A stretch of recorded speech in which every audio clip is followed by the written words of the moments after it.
So, Cocktail 2 is out now. Movie, which is a sequel to a very well-made Cocktail. Same director है, different caste है, बाकी सारे component जितने हो सके सेम रखे, म्यूजिक सेम है। तो मेरे पास ये मूवी देखने के दो रीजन थे। एक तो ये कि कॉकटेल का सीक्वल है, और दूसरा इसका सेम डायरेक्टर बना रहा है। इन दोनों के अलावा मेरे पास कोई रीजन नहीं था। सो movie of a care free love life, but still उसमें थोड़े बहुत कॉम्प्लिकेशंस हैं। चाहे कितना अपने आप को कंट्रोल कर लो, the love takes over. This is the message. There are lots of messages in the movie. और मूवी जो बनाने निकले थे वो बनाई कि नहीं बनाई, कैसी बनाई, लेट्स टॉक अबाउट इट। सो जो टॉपिक, जो सब्जेक्ट मूवी ने उठाया था, तो क्या उसको डिलीवर कर दिया? सीधा सीधा जवाब है हाँ, कर दिया। मूवी की स्टोरी बहुत अच्छे से आगे बढ़ती है, बहुत अच्छे पेस पे आगे बढ़ती है। कहीं पर भी कुछ भी ओवर द टॉप नहीं लगता, कोई प्लॉट होल्स नहीं मिलेंगे। ज़्यादा क्या, मुझे तो एक भी नहीं मिला। इसके अलावा कुणाल, दिया और एलाई तीनों कैरेक्टर्स को बहुत अच्छे से एक्सप्लेन कर दिया गया हमको, बहुत ब्रीफली, कि ये कैरेक्टर कैसा है, ये कैरेक्टर कैसा है। सो हम क्या उनके पर्सपेक्टिव से सोच पा रहे थे, और जो हम सोच रहे थे कैरेक्टर्स वही अपना नेक्स्ट उनका जो मूव था मूवी के अंदर, वो वही था जो हम सोच रहे थे यार पॉसिबली, क्योंकि ये ऐसी लड़की है, क्योंकि ऐसा लड़का है, हो सकता है ये होगा। और एग्जैक्टली वही हुआ। मतलब मूवी में काफ़ी रियल एसेंस है, काफ़ी ऑथेंटिक लग रही है, ऐसे जैसे कि एक्चुअल मूवी नहीं चल रही, बट एक्चुअली अगर हम में से किसी के साथ भी होता तो हम कैसे रिएक्ट करते, वो बात थी। हर कैरेक्टर, वही मैं बता रहा हूँ, कैरेक्टर बहुत अच्छे से एक्सप्लेन कर दिए, पता नहीं कैसे, बट धीरे धीरे with the movie goes on, climax आते आते आप हर कैरेक्टर को समझ जाते हो। सेकेंड हाफ में तो मतलब मोस्टली आपको पता है कौन कैसा है, कौन कैसे सोचेगा, तो ये थ्रू द इवेंट्स बता दिया।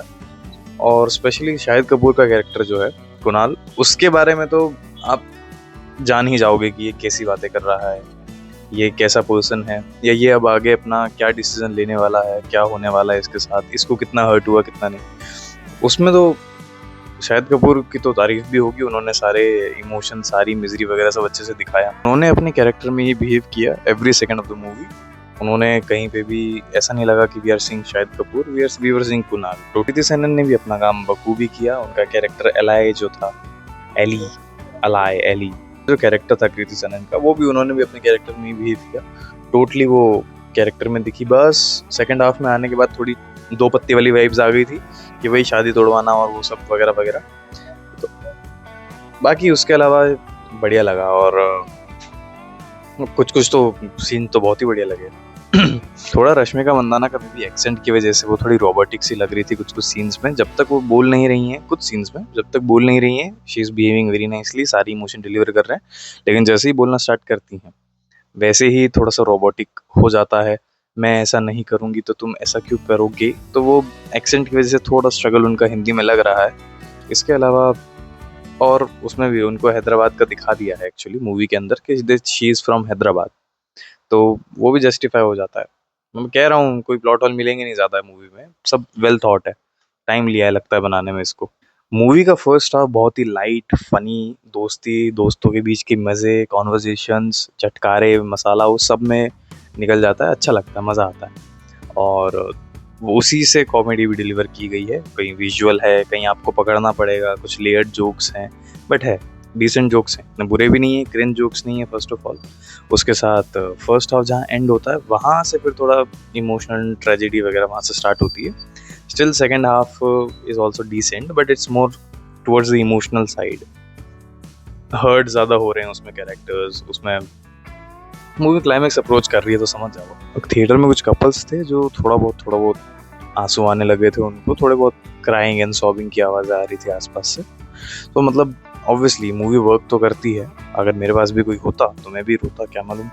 पर इसका रीज़न क्या है कि एक तो फर्स्ट ऑफ ऑल डायलॉग्स बहुत अच्छे लिखे हैं, every character is doing their job really well. ऊपर से म्यूज़िक, जो तुझको के अलग अलग वर्जन मूवी में बजते हैं, एक फीमेल आता है, एक मेल आता है, और उसमें भी अलग अलग स्टैंजास जो ओरिजिनल गाने में है नहीं है, उसके अलावा अनरिलीज्ड हैं, बट सीधे थिएटर में देखने को मिलते हैं। दो तीन और ऐसे म्यूज़िकल पीसेस हैं जो सीधे थिएटर में ही मिलेंगे, हमें ना रिलीज़ भी नहीं किया है यहाँ पे, और वो अच्छा है इस थिएटर में सरप्राइज़ के लिए, ठीक है। तो तुझको मतलब प्रीतम सर कुछ भी बोलो, इतना काम करने के बाद भी वो अब भी स्टिल ऐसा काम कर देते हैं जो एकदम दिल छू जाता है। उनका म्यूज़िक हमेशा उनका म्यूज़िक अच्छा ही लगता है, और वो टू द इमोशंस जाते हैं। तुझको सुना था पहली बार तब शायद नहीं इतने लोगों को पसंद आया होगा, लेकिन मूवी में आप जाके सुनोगे तो वापस आके डेफिनेटली सुनोगे। मैं इवन मूवी से वापस आते आते तुझको ही सुन रहा था मैं। सो उनका काम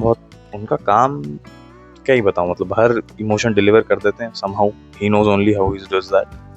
बहुत प्यारा इस मूवी का म्यूजिक है। शिल्पा राव का जो बीच में गाया हुआ स्टैंजा है वो भी कमाल है। और भी 2-3 अलग अलग सीन्स ना भी हो तो, मतलब अगर सीन ना भी देखो आप, तब सिर्फ उनका म्यूजिक सुन के भी आप इमोशनल हो सकते हो। उन्होंने इतना ब्यूटीफुली डिलीवर किया है। Arijit Singh in playing his best stroke. Arijit Singh तो अपने सैड जॉनर में, लव जॉनर में तो है ही बाप है सबका बाप। क्या मतलब सिर्फ सॉन्ग्स नहीं, जो बैकग्राउंड म्यूजिक है वो भी हर सीन में जॉलीनेस, वो फंकी वाइब सब दे रहा है। ऐसा सुनने में आ रहा था कि ये सर्टिफिकेट देने के बाद सेंसर बोर्ड ने कुछ सीन्स काटे नहीं है इसके अंदर से, बट मेरे हिसाब से सेंसर बोर्ड ने नहीं काटे, मेकर्स ने काट दी। क्योंकि कुछ सीन्स हमने जो ट्रेलर में देखे थे वो मूवी में नहीं है। जैसे ट्रेलर में कृति सेनन शाहिद कपूर को बोलती है हीरा, तो हीरा मिल गया तो हमने सोचा बोली लगा ही ले, तो वो सीन मूवी में एग्जिस्ट नहीं करता। और जो हमने एक ट्रेलर में सीन देखा था, रश्मिका एंड कृति दोनों ने ही शादी की ड्रेस, दुल्हन की ड्रेस पहनी हुई थी, वो सीन भी मूवी में एग्जिस्ट नहीं करता है। ऑल्दो उस सेटिंग के अराउंड सेम अटायर के आसपास सीन्स हैं, बट वो एग्जैक्टली वो सीन्स नहीं है। दोनों ही सीन्स नहीं है मूवी में, ये मेकर्स ने भी काटे हैं। और मेरे हिसाब से जो काउच वाला सीन है जिस पे दोनों बैठी हैं, उस सीन के आसपास कुछ सेटअप रहा होगा जो फिर मेकर्स ने सोचा निकाल देना चाहिए, बट फील नहीं होता। ऐसा नहीं लगता कि एकदम से सीन जंप कर गया। आपको लगता है कि हाँ सही तो चल रहा है सब कुछ, पता भी नहीं चलेगा आपको क्या हो सकता है इस इवेंट और इस इवेंट के बीच में एक सीन था। सब बढ़िया लगता है, कुछ पता नहीं चलता। यही जो सीमलेसनेस रहती है ना, इसी के साथ ही मूवी बनाई गई है, सोच सोच के बनाई गई है। Movie is definitely good to go. Music हो गया, विजुअल्स हो गए, डायलॉग्स सब एक नंबर है, नो नेगेटिविटी। मेरे लिए मूवी बढ़िया 4 आउट ऑफ 5 स्टार्स है। और बिल्कुल जाओ, फैमिली के साथ तो नहीं जा सकते नहीं मतलब 18+ है तो जाओ, बच्चों को लेके नहीं जा सकते। जाओ, एंजॉय करो, हंसो खेलो। मे बी अगर इमोशनल हो आप तो आपको शायद क्लाइमेक्स टच कर जाएगा, और उसको भी एंजॉय करो। The way Shahid Kapoor talks to us through the characters, वो बहुत अच्छा लगेगा, दिल छू जाएगा। तो मेरे लिए 4 आउट ऑफ 5 स्टार्स है। मैं 4.5 या 5 दे देता अगर वो वाले 1-2 सीन और होते ना। बस एक ही है और एक ही अटायर में है, कोई no change of colour, no change of dress तो नहीं मतलब, पर ठीक है, दोनों हाथ में लड्डू नहीं मिल सकता, वो तो दे दिया है, पर हम इतने ग्रीडी हम मुंह में भी मांग रहे हैं। उसके अलावा movies 4 out of 5। Still there is improvements तो रह ही जाती हैं, कुछ भी कर लो, इम्प्रूवमेंट्स आर ऑलवेज देयर, इसलिए 5 तो नहीं कहूँगा। अपना जो काम करने मूवी निकली थी बहुत बढ़िया उन्होंने कर दिया है। स्टोरी टेलिंग भी बहुत प्यार से हुई है, अच्छे एंगल से हुई। Okay bye.